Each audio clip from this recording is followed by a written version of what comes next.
TV Patrol. Padayon sa mga balita sa 1TV Patrol. BFP Ozamis mobisita sa mga barangay alayon sa Community Relations Week.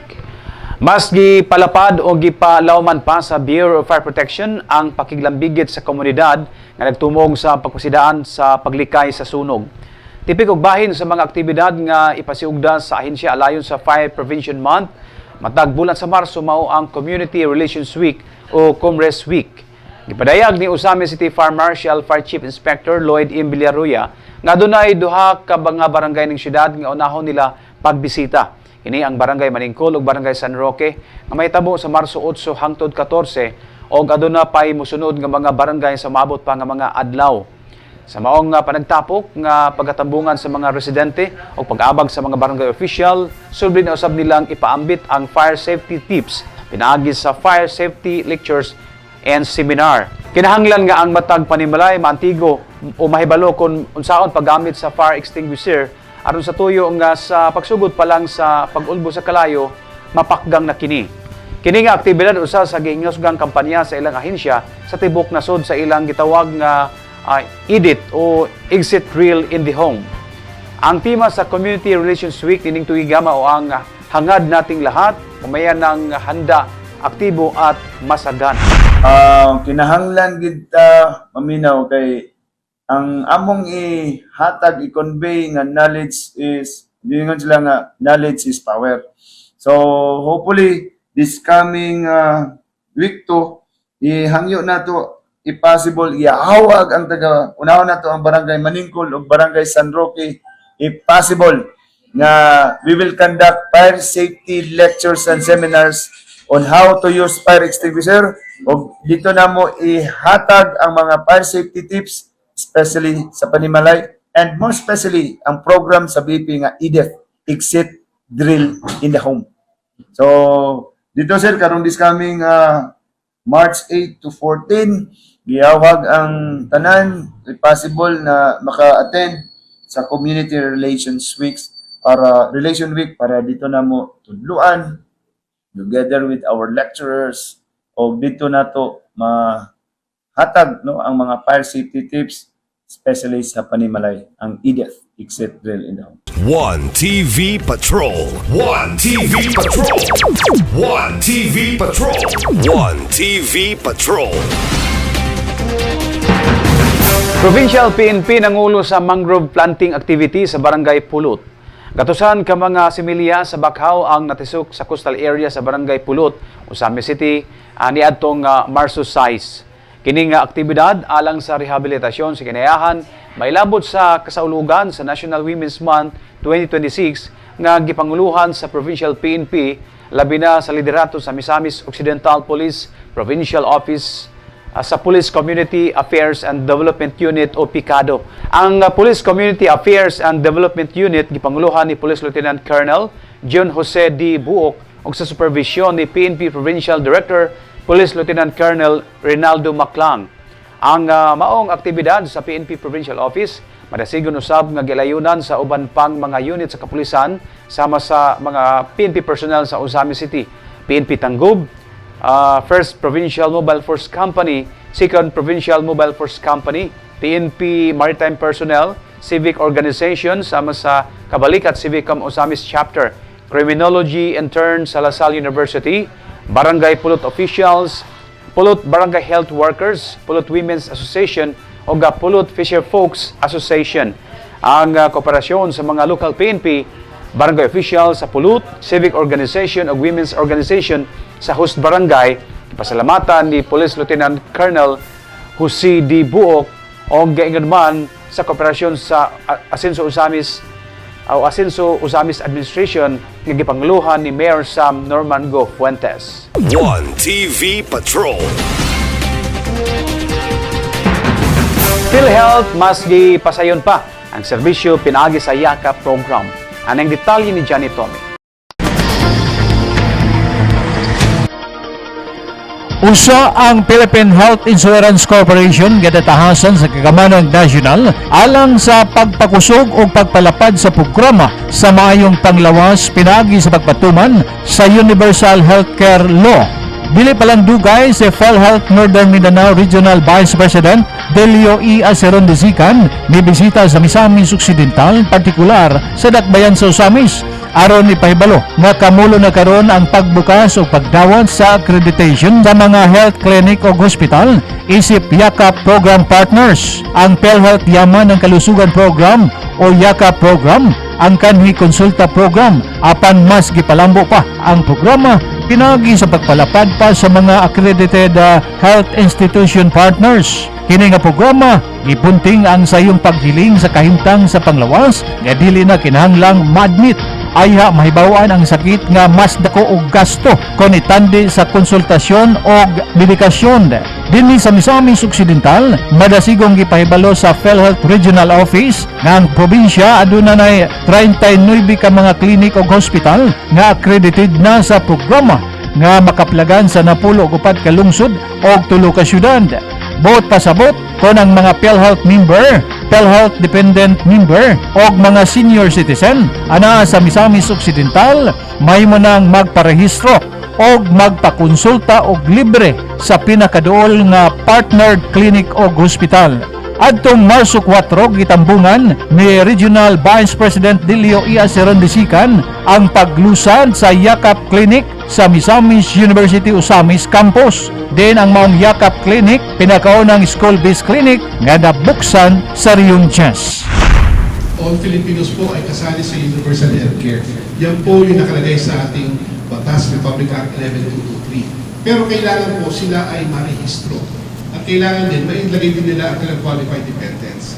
At ang PhilHealth Region 10, kasama na aking mga kasama na masisipag na talagang bumababa, imbitahan nyo lang, kahit kasulok-sulukan, ay bababa po kami.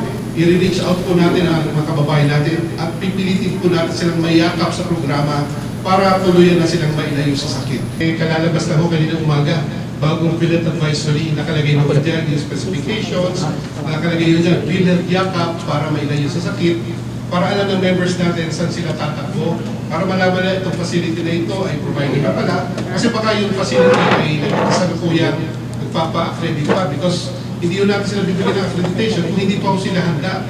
Hindi po pwedeng installment. Bawa, isa 13 diagnosis procedures, wala pa lang sila ng 5 serbisyo. Hanggat hindi na lang kumpleto yun, hindi pa sila ma-accredit. So yun naman po ang ating protection, kaya po natin sila na-accredit. We'd like to ensure na pag nagpunta yung member niya, yung pinapangako nating serbisyo, pinapangako nating mga gamot, ay talagang makukuha niya. At ngayon, meron na tayong kasulatan o kasunduan niya. For Bonifacio, mayroon po tayong dalawa. We have Clinica Usara Doctors Hospital. Private po ito, isang hospital-based na YAKAP provider. And we have also Bonifacio Rural Health Unit. So ito yung owned by the local government unit. We have also Rural Health Unit sa Don Victoriano. So sa Don Vic, wala po tayong private accredited. Ang accredited din sa Don Vic, issue mo na lang yung RHU lang nila. We have also Doña Maria Tan Memorial Hospital, hospital-based government facility. We have City Health Office of Tanggol. We have Nason Diagnostic and Medical Center, still in Tanggol, and we have OCT Diagnostic Center, again in Tanggol City. And in Uzami City, we have 11. We have Tagalogan Aglona Polymedic Diagnostic Center, Uzami City. We have Uzami City St. Joseph General Hospital. We have also St. Padre Pio Dialysis Center, City Health Office of Uzami City, and we have Sentimed Family Healthcare Clinic, and the ONG Diagnostic, Marsgen and Medina Hospital. And also we have Faith and SM Lao. So kanina lang, bago din na-accredit natin yung MU, this is the first school-based YAKAP clinic in Misamis Occidental. So for Osamis, we have a total of 11. And another accredited YAKAP provider is Clarin RHU, Rural Health Unit. We have Revelo Medical Clinic, again in Clarin. We have Tudela Rural Health Unit. We have Tudela Municipal Hospital, Rural Health Unit of Sinacaban, Jimenez Medicare Community Hospital, Rural Health Unit of Jimenez. We have RHU Panaon, Aloran Rural Health Unit, OPH. This is the Misamis Occidental Provincial Hospital in Oroquieta City. We have also the Oroquieta City Health Office, the Rural Health Unit of Lopez Hainan, Plaridel Community Hospital, Plaridel Rural Health Unit.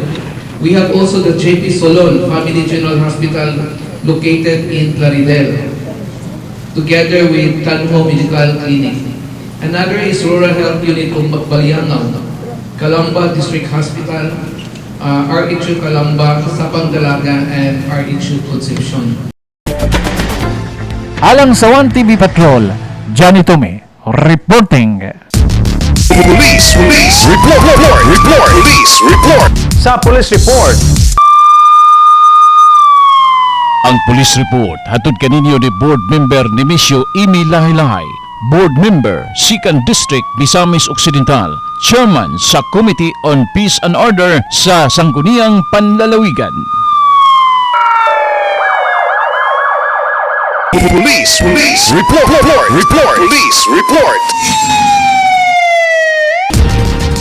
sa police report, Usamis PNP nakapahigayon og upat ka nagsunod nga buy-bust operation. Ano ang police report ni Johnny Tommy. Niadtong Marso 6, tugyan sa kapulisan sa Dakbayan sa Usamis ang usa ka Aljon, 20 anyos og residente sa Porocono, Barangay Mulikay. Napalitan si alias Aljon og usa ka sachet sa gitawang shabu sa usa ka nagtakubang parokyano nga police asset og organic operative sa Usamis PNP. Sa pag-body search sa suspect, lain pang mga sachet sa gitawang shabu sa mga nagkadayang packaging og ang 500 pesos nga buy-bust money ang na-recover. Pagkaugma Marso 7, adlawng Sabado, laing operasyon na usab ang gihimo sa Usamis PNP sa Porocono, Barangay Laman, boundary sa Purok 3, Barangay Banyadero. Usa ka alias Jason, 40 anyos, Minyo, og residente sa Purok 3 ang nahimong target sa drug buy-bust operation nga gipanguluhan sa Usamis PNP o giabagan sa mga personnel sa PDEA, Misamis Occidental og Sikan PMFC. Gawa sa usa ka sachet nga napalit gikan sa mong suspect, lain pang mga sachet sa gitoang shabu, 7 ka small size o usa ka big size nga na-recover gikan nini. Na-recover usab sa posisyon sa suspect ang 500 pesos nga marked money. Pagkaugma Marso 8, adlawng Domingo, usa ka motor cab driver ang target sa operasyon og positibo gihapon kining napalitan sa maong illegal. Ang transaksyon na hitabo sa Purok 5, Barangay Baybay, San Roque.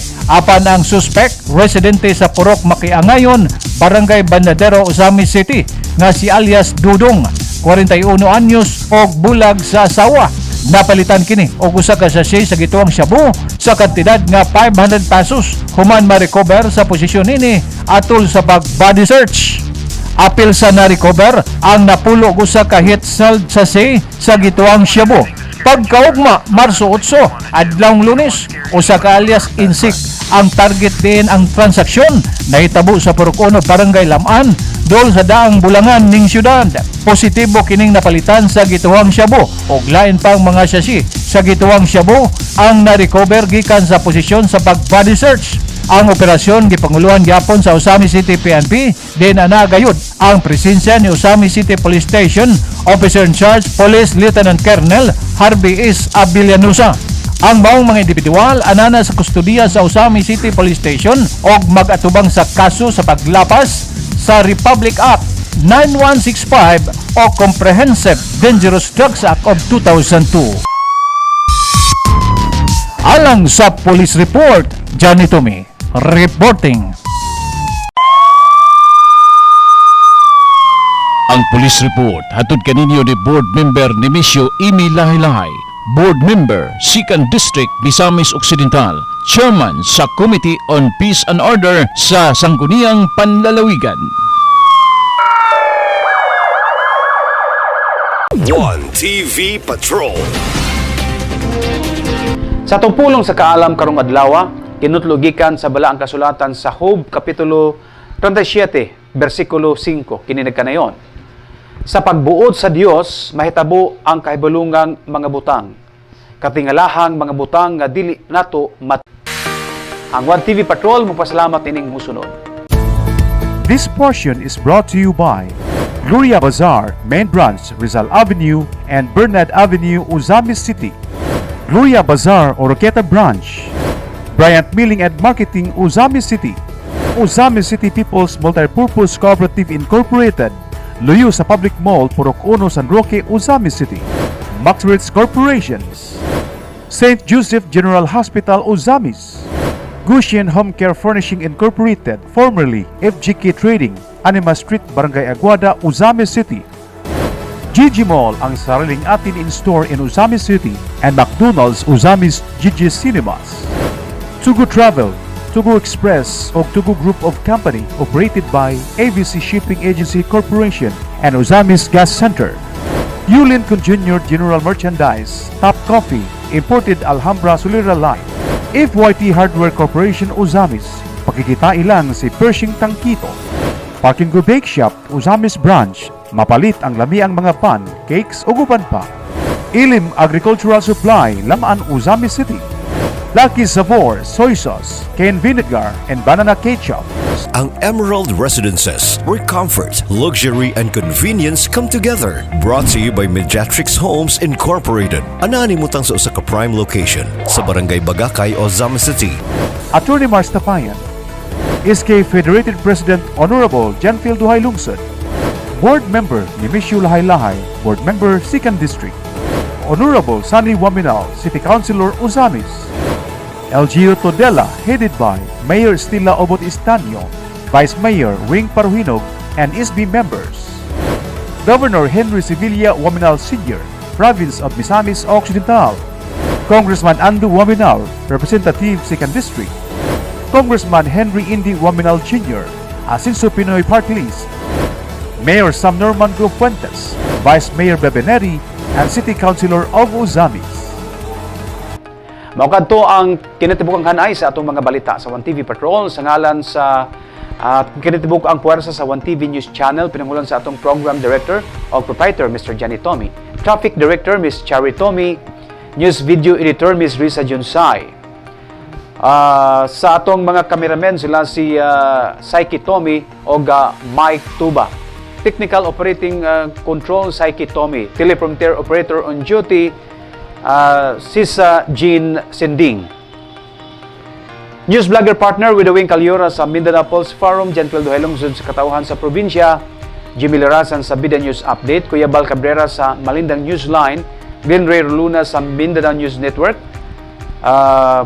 Bernal Tixon sa Misamis Observer, Miss Dazzle Tixon sa iyang sa iyon sa iyang mga kauban.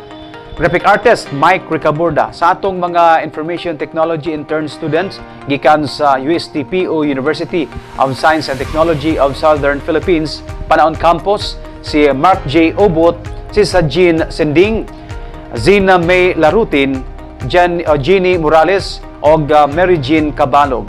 Sa ngalan usab sa Asinso Ozamis Administration nga gipanguluhan ni Mayor Sam Norman Go Fuentes, sa 1st District Congressman Jason Almonte, sa 2nd District Congressman Andu Waminal, sa Asinso Pinoy Party List Congressman Attorney Indy Waminal, sa probinsya Governor Henry Sevilla Waminal, o kaninyong ubos nga higala Adoni Decena.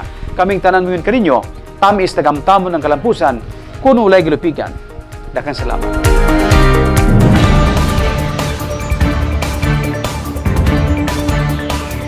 Inyong nasaksihan ang 1TV Patrol. 1 TV Patrol. 1 TV Patrol. Kauban ang atong ace anchorman, Adoni Decena. Hangtod sa sunod higayon, dinhi lang sa 1 TV.